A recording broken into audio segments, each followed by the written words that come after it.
Mas mahal ka naman ni Sean eh. Oh! Yun na! Yun talaga yun! Yes! Jeff, kailangan nyo ng tulong.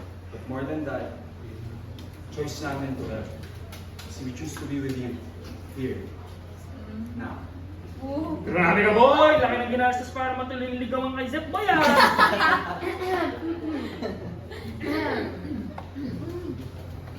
Guys, nabasa niyo na ba tong rule book? Rule number 8. Bawal magluto sa loob ng boarding house. What? Patingin niya. Alam niyo naman mali ko. Rule number 9.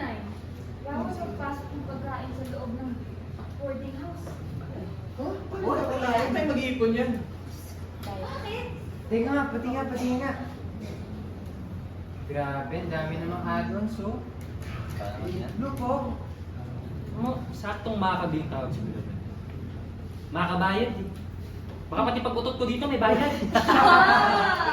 Siguro kapag ka na, no? Wala pa, kami ka ba? Oh, bibilangin namin ah. Bibilangin pa. Wag. May bayad ako dito. Medyo nangangamay na. Okay ka. Okay, adjust ko lang, balik ko lang doon sa TikTok. Nasagas, okay ka na?